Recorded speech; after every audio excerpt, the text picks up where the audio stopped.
बच्चों आज हम जो टॉपिक डिस्कस करने वाले हैं वो टॉपिक है मैग्निफिकेशन बाय स्फेरिकल मिरर। ठीक है, स्फेरिकल मिरर के अंदर ही कॉनकेव मिरर और कॉन्वेक्स मिरर दोनों आते हैं। हम दोनों के मैग्निफिकेशन को क्या करेंगे अभी पढ़ेंगे। ठीक है, तो कॉपी पेन निकाल लो और स्टार्ट करते हैं अपना खूबसूरत सा टॉपिक मैग्निफिकेशन बाय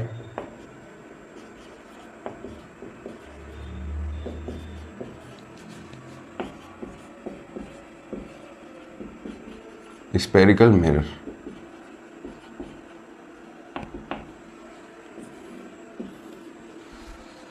तो सबसे पहले बच्चों बात करते हैं कि मैग्निफिकेशन काम कैसे करता है।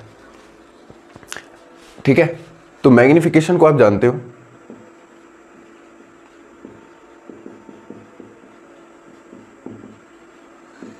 दो तरह से काम करता है।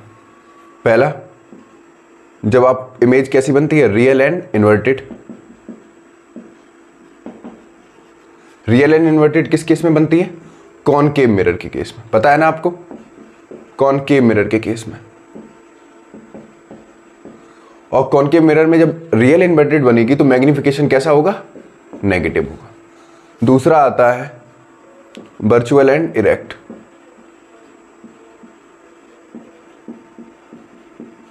वर्चुअल इरेक्ट के केस में कौन सा मैग्निफिकेशन होगा जहां पे वर्चुअल एंड इरेक्ट इमेज बनती है? आपको पता है, कॉन्वेक्स मिरर। कौन सा मिरर? इसमें इमेज कैसी बनती है? पॉजिटिव बनती है। क्यों? क्योंकि ये वाली थर्ड क्वाड्रेंट में बनती है, थर्ड क्वाड्रेंट में बनती है, और ये वाली बनती है फर्स्ट क्वाड्रेंट में। समझ में आ गया? इतना तो समझ में आ गया होगा। ठीक है, अब हम जरा थोड़ा और डिटेल में बात करते हैं। ये तो हो गया केस। अच्छा बच्चों, आपको पता है ना कि मैग्निफिकेशन का फॉर्मूला क्या होता है? HI/HO, या कह सकते हो V/U या B-U। ठीक है, यही तो होता है, -B/U। अब HI क्या होता है बच्चों? आपको पता है, हाइट ऑफ द इमेज, और HO क्या होता है? Height of the object. ठीक है, V क्या होता है? इमेज डिस्टेंस, और U क्या होता है? Object distance. इतना तो पता है। अब कुछ बच्चों यहां पे हम स्पेशल केस देखेंगे। ठीक है, क्या देखेंगे? Special case. स्पेशल केस क्या है बच्चों? स्पेशल केस में सबसे पहले बात करते हैं कि जब मैग्निफिकेशन बन होता है। ठीक है, जब मैग्निफिकेशन बन होगा तो इसमें जो HI है, हाइट ऑफ द इमेज है, वो किसके बराबर होगा? हाइट ऑफ द ऑब्जेक्ट के। समझ में आ गया? दूसरा है कि जब M छोटा होगा किससे? 1 से, तो जो इसमें HO होगा वो बड़ा होगा। HI से HO क्या होगा? बड़ा होगा। ठीक है, जब बात करते हैं M बड़ा होगा किससे? 1 से। ठीक है, तो HI बड़ी होगी किससे? HO से। कहने का मतलब ये है, जब मैग्निफिकेशन बन होगा तो हाइट ऑफ द इमेज किसके बराबर होगा? हाइट ऑफ द ऑब्जेक्ट के। समझ में आ गया? जब M छोटा होगा 1 से तो हाइट ऑफ द इमेज छोटी होगी किससे? हाइट ऑफ द ऑब्जेक्ट से। जब M बड़ा होगा 1 से तो हाइट ऑफ द इमेज बड़ी होगी हाइट ऑफ द ऑब्जेक्ट से। इतना क्लियर हो गया? ठीक है। आपको बच्चों इमेज पोजीशन आती है ना, रे डायग्राम बनाना। ठीक है, ये क्या होगा? पोल। ये क्या होगा? फोकस होगा। ये क्या होगा? Centre of curvature. मान लो कोई ऑब्जेक्ट बच्चा यहां रखा है, सेंटर ऑफ कर्वेचर और फोकस के बीच में। तो पहला आपको नियम पता है कि जब light ray parallel to the principal axis जाएगी, कहां से पास होगी? फोकस से। ठीक है, दूसरी लाइट रे हम कहां से पास करा दे रहे हैं? फोकस से। आई बात समझ में? तो बेटा ये क्या होगी? Parallel to the principal axis जाएगी, तो जो ये वाला पॉइंट मिलेगा, यहां पे कहीं इमेज बनेगी, तो बेटा ये क्या है? इमेज। तो ये है हाइट ऑफ द इमेज।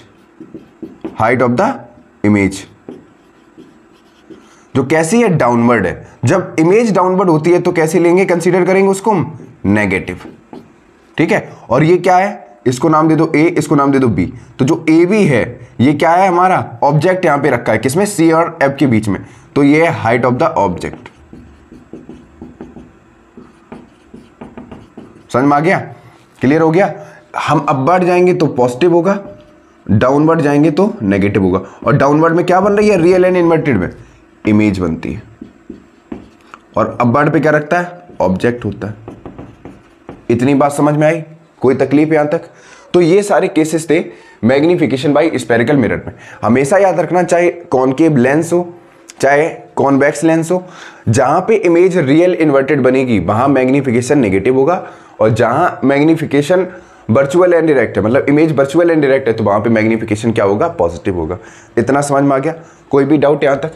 फटाफट स्क्रीनशॉट ले लो इतना, ठीक है। अब हमने एक चीज और देखो बेटा, हमने m बराबर HI/HO रखा और -B/U रखा, मतलब सीधा सा है, मैग्नीफिकेशन को हम ऐसे डिफाइन कर सकते हैं, it is defined as the height of the image to the height of the object, और simply we can say size of the image to the size of the object. समझ में आ गया? ये फॉर्मूला हम तब लगाते हैं जब चारों में से कोई तीन चीजें दे रखी हो, ठीक है। अगर हाइट ऑफ द इमेज पूछी गई है तो v भी दे रखा होगा, u भी दे रखा होगा और ho भी दे रखा होगा। अगर v नहीं दे रखा है तो हम क्या करेंगे, मिरर फॉर्मूला से निकाल लेंगे। इसके भी न्यूमेरिकल्स हैं, अच्छे खासे न्यूमेरिकल्स हैं, वो हम करेंगे। अच्छा, एक चीज और इसमें देखने वाली जो चीज है, हम बात करते हैं कि अब मैग्नीफिकेशन बाय अ प्लेन मिरर, मैग्नीफिकेशन बाय अ प्लेन मिरर, ये भी देख लो बच्चा। आपको पता है ना कि मैग्नीफिकेशन +1 होता है किसका, प्लेन मिरर का, पता है?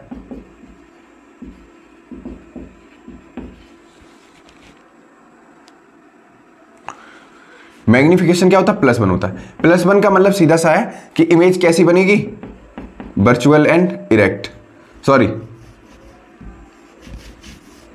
अब बच्चों मैग्नीफिकेशन +1 है, तो +1 होने का मतलब है कि इसमें जो इमेज बनती है, आपको पता है कैसी बनती है, साइज ऑफ द इमेज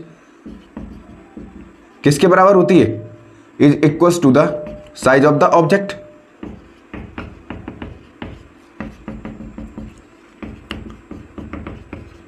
समझ में आ गया? मतलब u और v इसमें क्या होते हैं, बराबर होते हैं। आपको पता है ना प्लेन मिरर के केस में। दूसरा, इसमें इमेज कैसी बनती है, आपको पता है, वर्चुअल एंड लेटरली इन्वर्टेड। सबसे बड़ा केस इसमें यह है कि जो इसमें इमेज बनती है, जाहिर सी बात है कैसी बनती है, राइट साइड बनती है, राइट साइड बनती है ना फर्स्ट क्वाड्रेंट में, तो वर्चुअल होगी। लेटरली इन्वर्टेड का मतलब ये है कि जो राइट वाली चीजें हैं वो लेफ्ट साइड दिखती है। जैसे मेरा राइट हैंड किधर दिखेगा, लेफ्ट हैंड साइड, और लेफ्ट हैंड किधर दिखेगा, राइट हैंड साइड, मिरर में, ठीक है, किसमें, प्लेन मिरर में। समझ में आ गया? तो ये था मैग्नीफिकेशन बाय अ प्लेन मिरर। इतनी बात समझ में आ गई? कोई भी डाउट यहां तक? स्क्रीनशॉट ले लो फटाफट।